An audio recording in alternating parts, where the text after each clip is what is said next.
అక్కడెక్కడో ట్రంప్కు కోపం వస్తే ఇక్కడ మేం ఏడవడం ఏంటి? మా కంట్లో నలక పెట్టడం ఏంటి? ఆ ఇరాన్పై పడ్డం ఎందుకు? అప్పుడు ఈ గ్యాస్ తంటాలెందుకు? ఏమి ట్రంపు, నువ్వు తినవా? మీ అమ్మ, మీ ఆలి, మీ కూతుర్లు తెల్ల భవనాల్లో చల్లగా ఉండాలి. మేమాత్రం ఇలా కట్టెల పొయ్యి దగ్గర కూర్చుని కళ్ళ నీళ్లు పెట్టుకోవాలా? ఒక్కసారి చూడు, ఇదేమన్నా బాగుందా?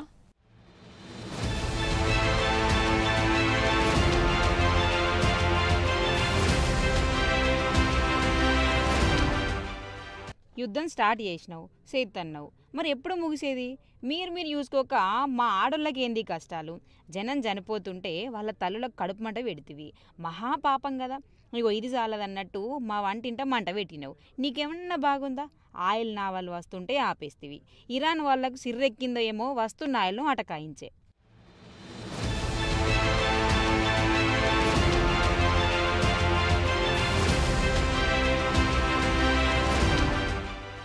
మరి ఇక్కడ మా ఊళ్ళల్లో టిఫిన్ బండ్లు బంద్ అవుతున్నాయి, హోటళ్ళు మూత పడుతున్నాయి.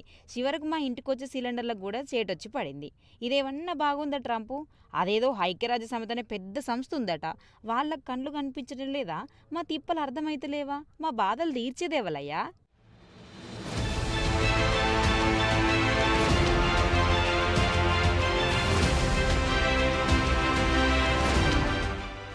సిలిండర్లు ఆగిపాయే, మా ఇంట్లో కట్టెల పొయ్యిలు కుంపట్లు మళ్ళీ అంటించాల్సి వచ్చే. ఊళ్ళుంటే సరే, మరి మా పట్నం ఆడపడుచులు పొయ్యి ఎట్లా వెలిగించేది? పొట్టెట్లా నింపుకునేది?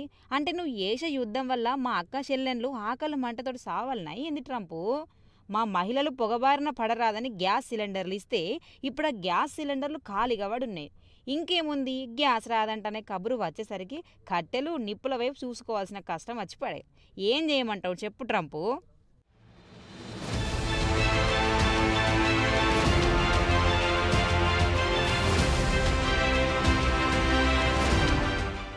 ఇక మన ఢిల్లీ పెద్దలేమో సరిపడా నిల్వలు ఉన్నాయని చల్లగా చెప్తారు. ఏది ఈ ఏజెన్సీల కాడ చూస్తే ఈ క్యూలు చూస్తుంటే నిజంగా నిల్వలు ఉన్నాయా, లేకుంటే అదేదో ఓదార్పు మాటలేనా అని అనుమానం రాబట్టే. బుక్ చేసుకుంటే గ్యాస్ రాకపోయి ఈ ఏజెంట్లేమో వేలు పెట్టి అమ్మబట్టే. అయినా సరే కొందామంటే గ్యాస్ నీళ్ళు అనబట్టే. రేపు మాపు పెట్రోల్ కనిపించేటట్టయితే అసలే లేదు, ఇక డీజిల్ మంట పెట్టేటట్టు ఉంది. ఇలాగే ఉంటే రవాణా కూడా ఆగుతుందేమో ట్రంపు. జర నీ ముక్కు మీద కోపం పక్కన పెట్టి ముందైతే ఈ కథ ఏందో చూడవయ్యా దొరా.